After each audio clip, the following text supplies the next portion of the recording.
नमस्कार साथियों, स्वागत है आपका। आज की इस वीडियो में हम जानेंगे इन्फ्लेशन के बारे में और उससे रिलेटेड कुछ और चीज़ें। तो चलिए शुरू करते हैं।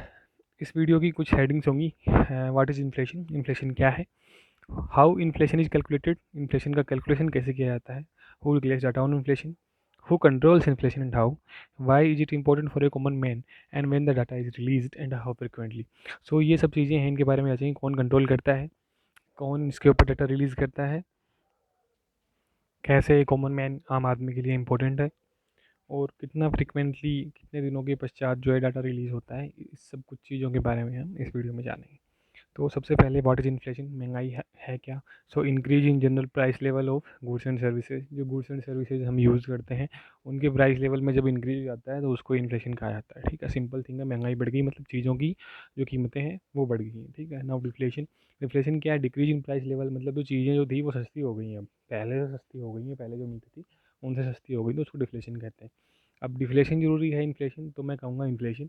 और आरबीआई भी यही कहती है कि इन्फ्लेशन ज़रूरी है, लेकिन एक मतलब नॉमिनल रेट के ऊपर, जो कि आइडियल इन्फ्लेशन माना जाता है 2 to 4% का। ठीक है, 2 to 4% का इन्फ्लेशन जो है वो होना चाहिए। ठीक है, ये कहा जाता है कि महंगाई होनी चाहिए लेकिन कम। ठीक है, क्यों होनी चाहिए ये हम जानेंगे आगे की स्टेज में। तो चलिए आगे जानते हैं कि इन्फ्लेशन कैलकुलेट कैसे होती है इंडिया में। तो देखिए, दो चीज़ें होती हैं, एक डब्ल्यू और एक सी। डब्ल्यू माने होलसेल प्राइस इंडेक्स। ठीक है, सी कंज्यूमर प्राइस इंडेक्स। तो होलसेल प्राइस इंडेक्स जो होता है, होलसेल से आप समझ गए होंगे कि होलसेल की जो चीज़ें होती हैं उनके प्राइस जो है मॉनिटर करेंगे। सी में कंज्यूमर प्राइस इंडेक्स, इसमें होलसेल की नहीं, जो रिटेल पे बिकती हैं या फिर बाकी जो चीज़ें हैं जो डायरेक्ट कंज्यूमर से रिलेटेड है, मतलब कंज्यूमर जो है उनको खरीद रहा है और किस प्राइस लेवल पे उनको खरीद रहा है, तो उससे रिलेटेड जो डाटा जो है हम डाटा एक्वायर करके, डाटा इकट्ठा करके कि कंज्यूमर के ऊपर जो है कितना लोड पड़ रहा है, उस हिसाब से सीपीआई कैलकुलेट करते हैं। इसके बारे में चलिए और ब्रॉडली जानते हैं कि किन किन चीज़ों की चीज़ें जो है देखी जाती हैं इनको कैलकुलेशन करने में। तो डब्ल्यू की जो है बेसिकली, डब्ल्यू की जो तीन हेडिंग होती हैं, तीन सब हेडिंग्स होती हैं। ठीक है, पहली primary items, food and non food. Primary items होती हैं कुछ food and non food related, जो खाने पीने की चीज़ें, और नॉन फूड भी होती है, कुछ आइटम्स होते हैं उसमें, कुछ बास्केट होती है उसमें। और ये लार्जेस्ट शेयर नहीं कहता हूँ, सॉरी, लार्जेस्ट शेयर जो है मैन्युफैक्चर्ड आइटम्स का होता है डब्ल्यू जब हम कैलकुलेट करते हैं। ठीक है, सेकंड कैटेगरी जो होती है फ्यूल एंड पावर की, और तीसरा होता है मैन्युफैक्चर्ड।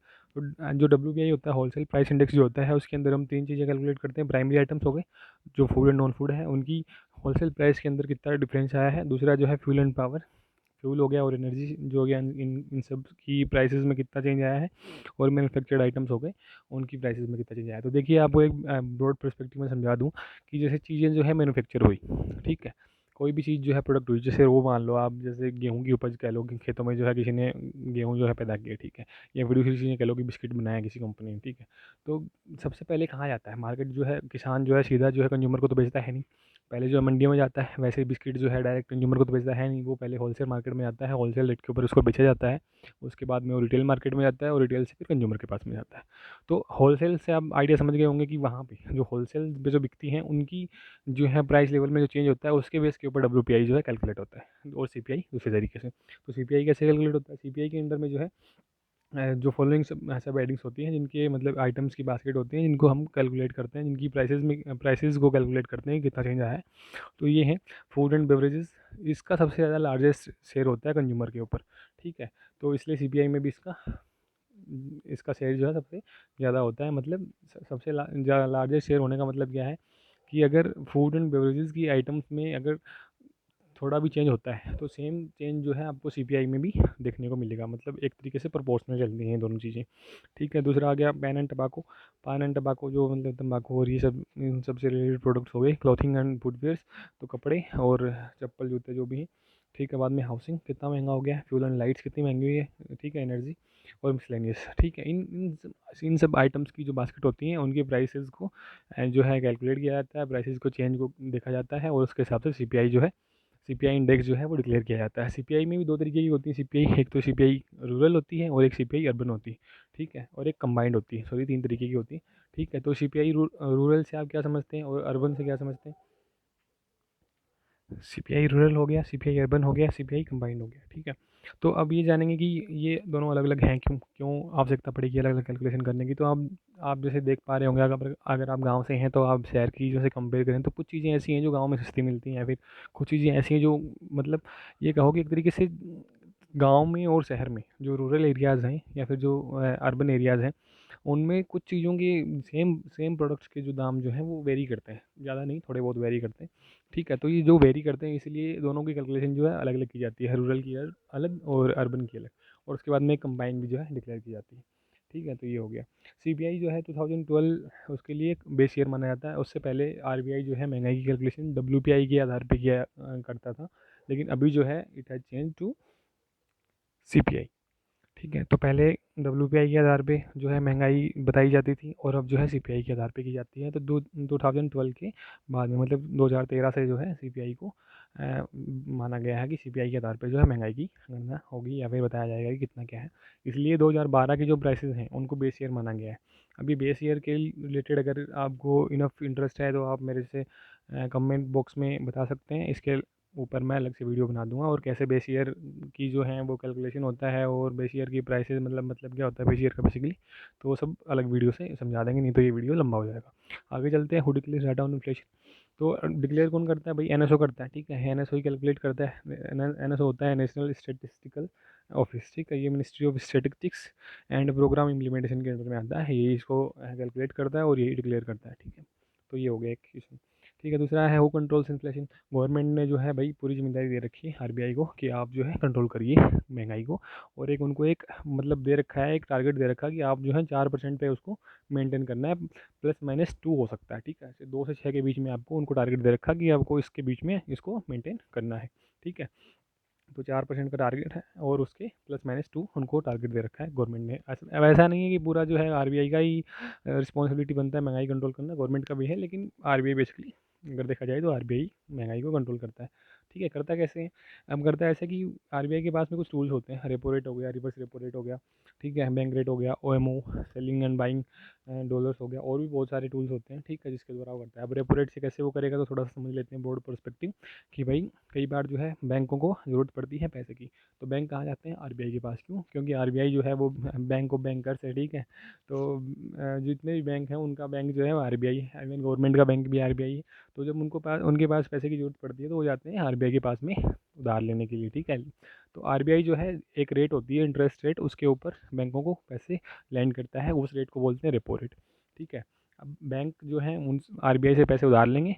ठीक है, तो अब जिस रेट के ऊपर आरबीआई से पैसे उधार लेंगे, ये तो ऑब्वियस है कि भाई उस रेट के ऊपर बैंक लेंड तो करेंगे नहीं। अब बैंकों का आपको ऑपरेशन पता ही होगा कि बैंक जो है हम जो उनके कस्टमर्स होते हैं या फिर जो अकाउंट होल्डर्स होते हैं उनके पैसे वो डिपॉजिट करते हैं, और उन्हीं पैसों को वो आगे लैंड करते हैं। ठीक है, तो यही उनका एक ऑपरेशन होता है कि भाई पैसे लो और उनको थोड़ा एक डिपॉजिट रेट जो है उनको दो, इंटरेस्ट रेट, और लोन अमाउंट आप जो है बाकी दूसरे लोगों को लोन दीजिए और उससे अपनी कमाई करिए, बीच में अपना मार्जिन रख लेते हैं वो।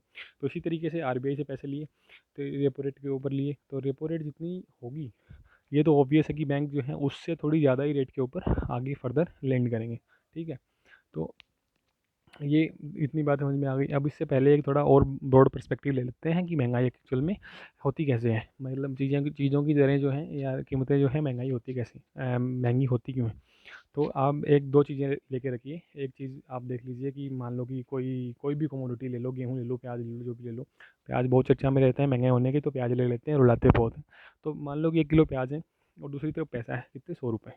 ठीक है, तो एक तरीके से महंगाई की कैलकुलेशन होती है किस हिसाब से? महंगाई को बोला जाता है कि मनी चेंजिंग प्रोडक्ट्स,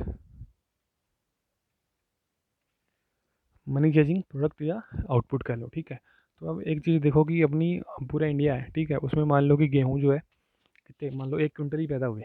ठीक है, और उसको अब डिमांड जो है उससे ज़्यादा की है, तो लोग क्या करेंगे, जो पैसे वाले होंगे अब उसको ज़्यादा से ज़्यादा पैसे दे करके भी उसको एक्वायर करने की कोशिश करेंगे। ठीक है, अब और सेलर को भी क्या पता है कि भाई इस बार जो है डिमांड बहुत हाई है लेकिन सप्लाई उस तरीके से हुई नहीं। ठीक है, तो आप एक इन चीज़ों को छोड़िए, उलझने की ज़रूरत नहीं है। अगर ये मान लो कि किसी पर्टिकुलर कमोडिटी को या पर्टिकुलर आउटपुट को जो मनी चेंज कर रही है वो अगर ज़्यादा है और सप्लाई जो है उसकी कम है, तो चीज़ों की दरें जो हैं, कीमतें जो हैं, अपने आप बढ़ना तय है।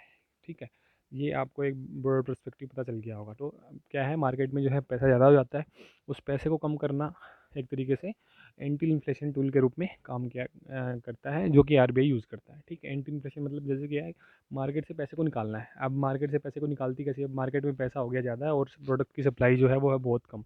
ठीक है, तो बहुत कम है तो फिर लोगों के पास पैसा अगर ज़्यादा हो गया, ज़्यादा पैसा जो चेंज कर रहा है किसी भी आउटपुट को, तो ऑब्वियसली उसके पैसे, उसके जो कीमतें हैं वो ज़्यादा हो जाती हैं। तो उसको आरबीआई कम कैसे करता है, रेपो रेट बढ़ा दिया।